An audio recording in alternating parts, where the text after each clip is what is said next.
The classical mystery cult. A detailed account of the workings of the later mystery cults dedicated to Isis is recorded by Apuleius' Latin novel, The Golden Ass.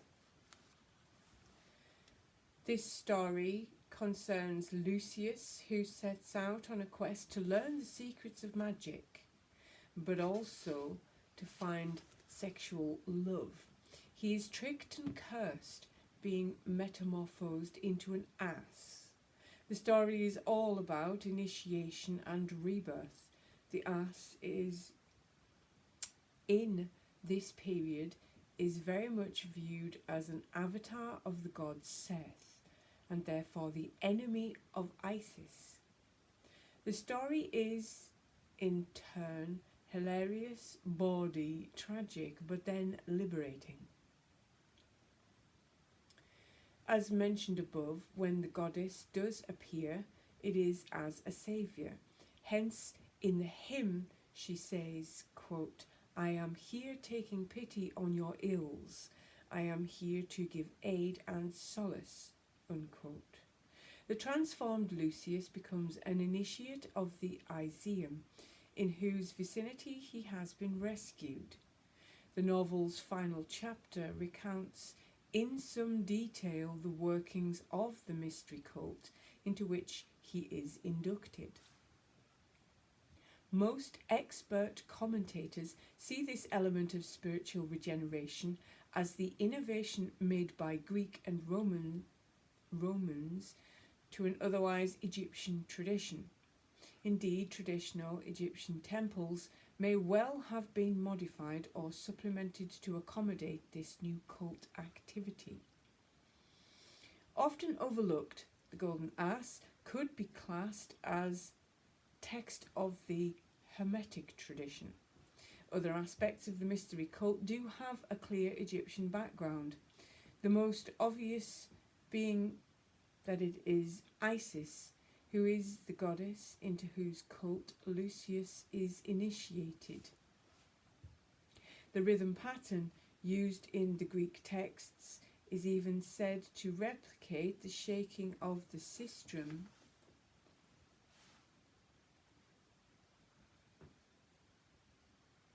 viz.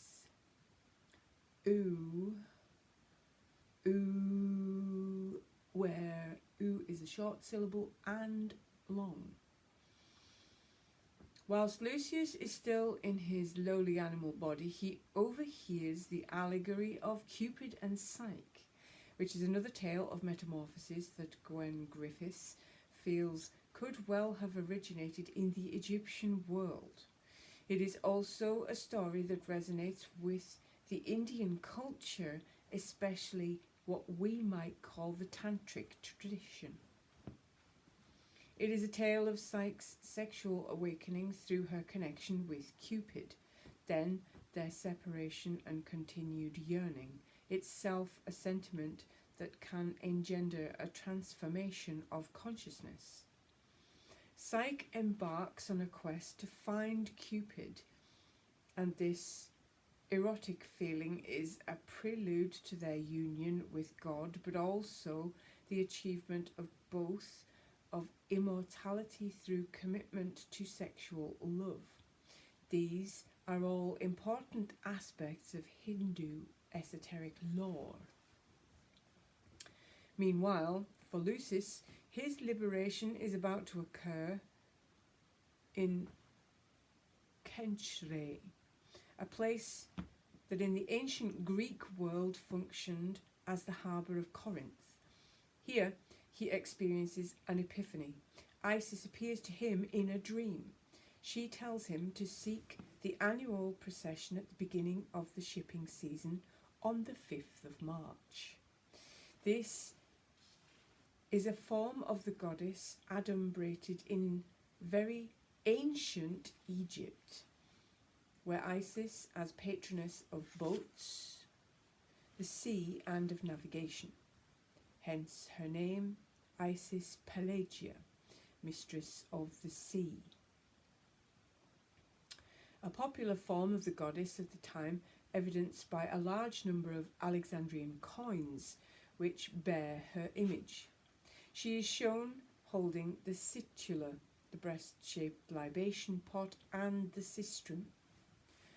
Ultimately, this role in connection with navigation is one she took over from Hathor, whose head regularly adorned the prow of the sacred boat of Sokar, an ancient underworld god and precursor of Osiris. In the Golden Ass, the liberation of Lucius from his asinine disguise occurs at the blessing of a special boat in honour of the goddess. Here, at the head of the procession, a priest holds a bouquet of roses, emblematic of Isis.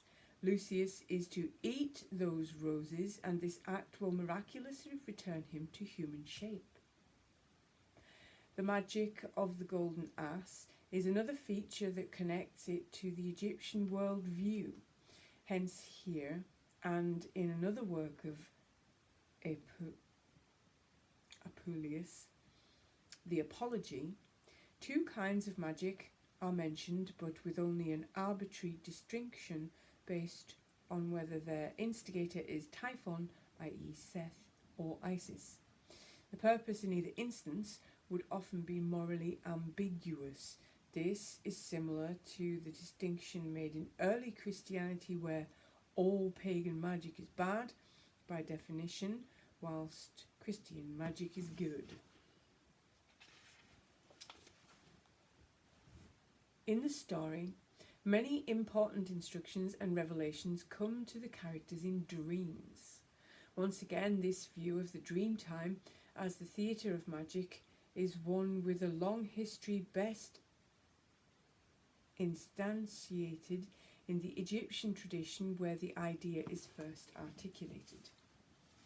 Mystery cults. The goddess Isis promises to end the cursed existence of Lucius, who has been turned into an ass. The mechanics of his transformation, the eating of the roses, has been transmitted to him via the same dream discussed above.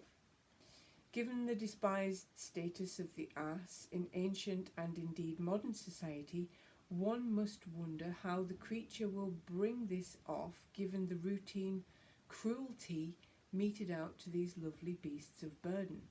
Luckily, Mithras, the priest, has been instructed via his dreams to let it happen. In another dream, Lucius communes with the goddess, who tells him his fate is to be initiated into her mystery cult. In, quote, pagan mystery cults, the initiate is given a share in the fortunes of his or her deity, and by means of ritual dying and rising attains salvation, unquote. That is from Gwyn Griffiths. The Isis book, Apuleius of Madoros, Metamorphosis, 1975, page 52.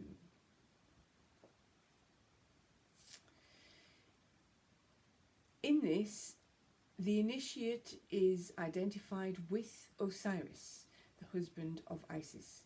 Her command to Lucius is that he should, quote, enroll your name in this holy service, whose solemn oath you were asked to take not long ago, and vow yourself from this moment to the ministry of our religion. Accept of your own free will the yoke of service, unquote.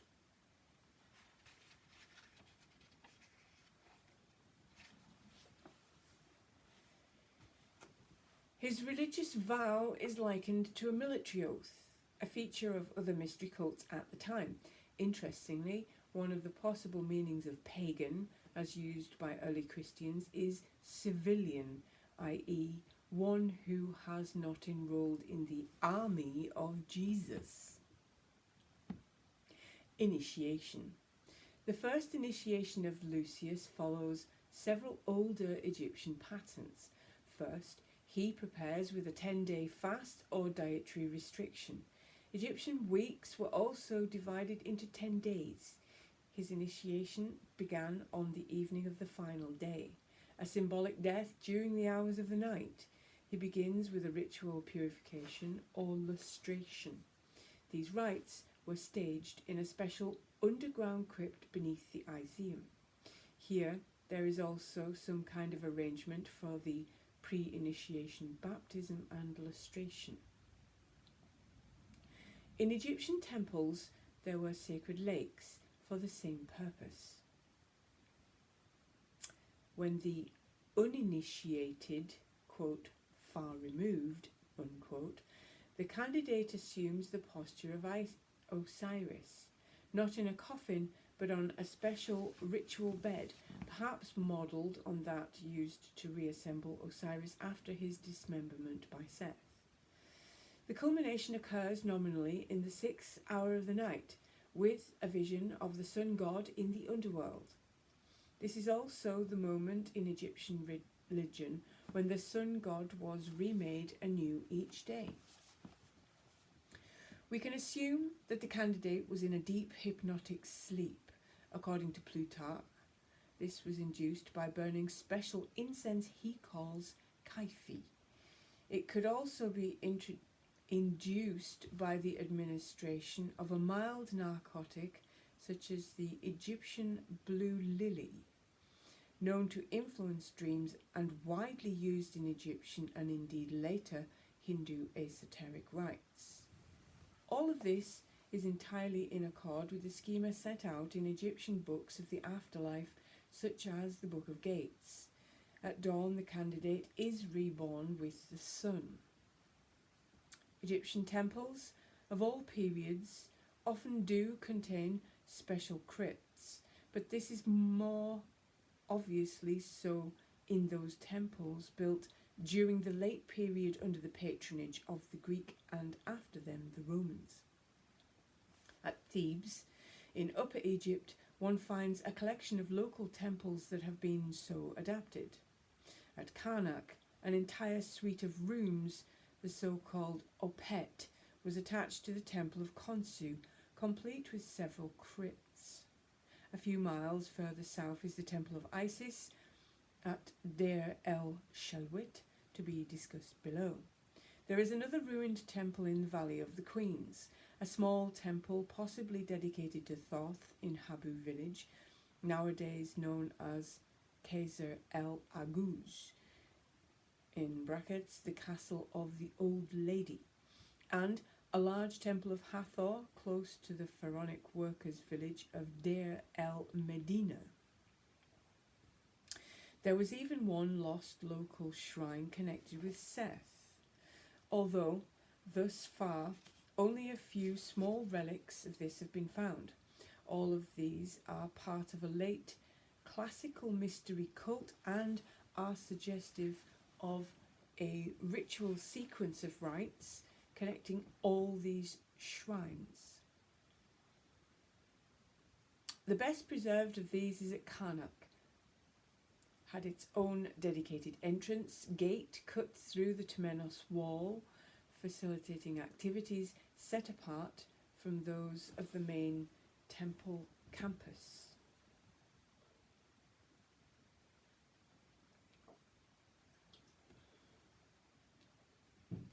Initiation visualized.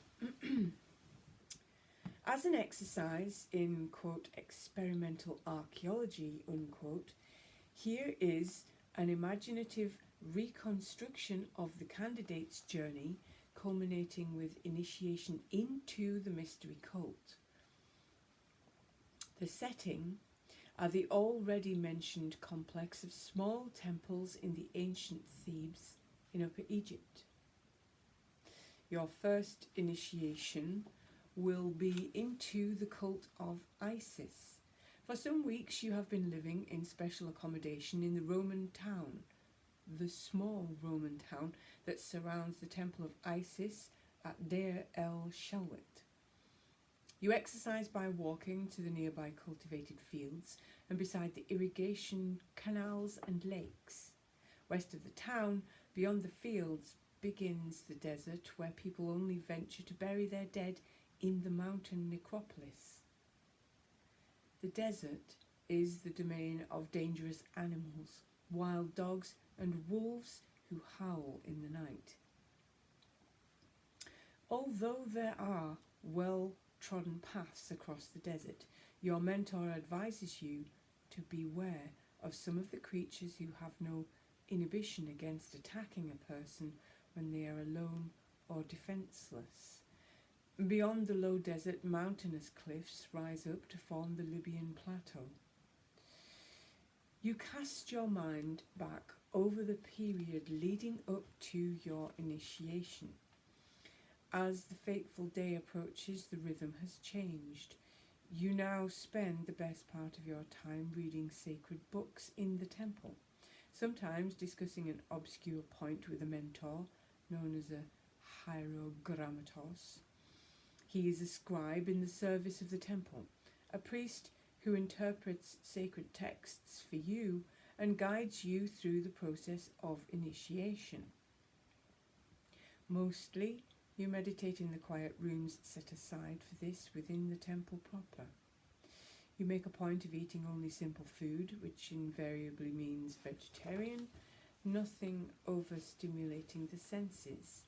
You have also cut down on wine, preferring to drink pure water, sometimes prepared with a calming cordial made by boiling hibiscus herb and allowing it to cool to a delicious, sustaining drink. Everything is designed to calm the senses and to avoid nourishing negative thoughts. Some say these thoughts are like demons that should not be fed. Your mentor has already recommended you pay special attention to the Book of Gates. You know it almost by heart and find it comforting. You feel it will be your guide in the transition to the new life that awaits you. You mull over the events of what will soon be your old life. You think about the chain of causes that has led you to this moment and about the new life to come. It is a period of incubation, almost as if you will give birth to a new you. It reminds you of how the philosopher Socrates spoke of himself as the midwife of knowledge. The Egyptian way of reckoning things says there are 10 days in every week. They also say that 10 months is the period of time a mother incubates a baby in her womb. In your meditation each day, out of the 10 corresponds to one of the 10 months. So as each day progresses, you become even more mature and ready for rebirth. Other things your mentor told you that once seemed obscure and required much thought now begin to make sense. He asked you to make a decision about the emblems to be present at your place of sleeping on the last night. He made you think about the design of the beds in the temple sleeping chambers. They all have 4 legs, but these are carved to resemble those of particular animals. The headboards have been individually carved with one of 3 animals. You surmise that it is one of these animals that will carry you over to the other side during your night journey. Those animals are the fearsome hippo, the cow with the sun suspended between its horns, and the leopard. All 3 are rich in symbolism. It dawns on you that your mentor is asking you to consider the nature of each of those beasts as it relates to your transformation. In what sense are you like a hippo, cow, or leopard? The hippo does not eat meat, but is extremely fearsome, especially when protecting its territory or young. The cow is a symbol of Isis herself, powerful but also nurturing. The leopard is a carnivore whose form represents pure, naked power. The fateful evening arrives, the eve of the new moon. You bathe in the temple baptistry a brick-lined sacred lake east of the temple. You change into a simple full-length robe of natural undyed cloth. Your mentor leads you to the special chamber in which is a comfortable couch in the form of your chosen animal. On it is a mattress of folded linen. There is a small table upon which there are two small terracotta jugs, one filled with water. The other contains a mysterious substance, which your mentor tells you to drink, promising that it will be pleasant and help you through the night. This done, you settle down on the couch. Your mentor reads the familiar lines that open the Book of Gates. As your mentor reads, you drift into the world of sleep and dreams. You who came into being from Re, from his glorious eye, granted to you is a hidden seat in the desert. Come together, all those created by the gods. The god has taken your measure in the necropolis, as he does for all those living on this earth, created as it is from his right eye, the sun. The desert is bright, I give it light. With what is in me, souls of the west, those who would destroy humanity, my glorious eye is on you. I have ordered the destruction of the enemies of Ra, of the enemies of those upon the earth, where the chosen ones are. Breath be given to you, among whom I am. Let there be rays for you, dweller in the region of offerings. To you is restored the diadem in the desert. To you is restored the diadem in the necropolis. The gods shall say, your presence is commanded by the great God, he who lifts up his arms and moves his legs, as shall you. Come to us, you who share his essence, and say, hail to the one in his disk, great God with numerous forms.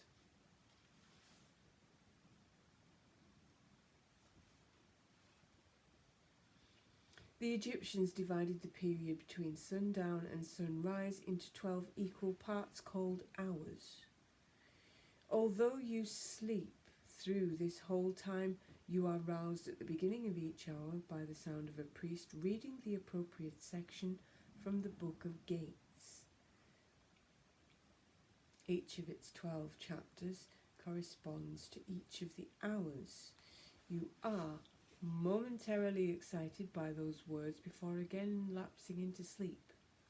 Your dreams keep pace with the lines as you rest, half heard and half remembered. In those hours you dream of entities and your soul's journey from dusk till dawn. In the silence it is as if you are watching a drama in the theatre or observing the progress of a night pageant. Sometimes you are one of the actors in the drama. First gate. At the first gate, a large serpent stands. His name, guardian of the desert, is upon the door. He opens for Ra and those upon earth, full with the chosen ones of the gods. Your mind, as a god, speaks from the prow of the sun boat, saying to the wise serpent, guardian of the desert. You hear lines concerning the star goddess, and you recall how you've been taught that she is also form of the goddess Isis, your patron. In the morning you rise reborn.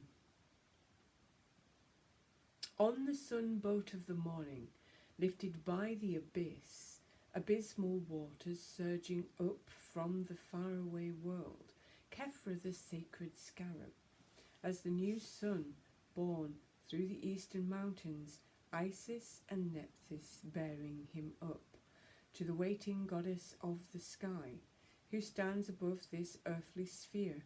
Out of the old and into the new, you are lifted into her arms. Mother of the gods, Nuit.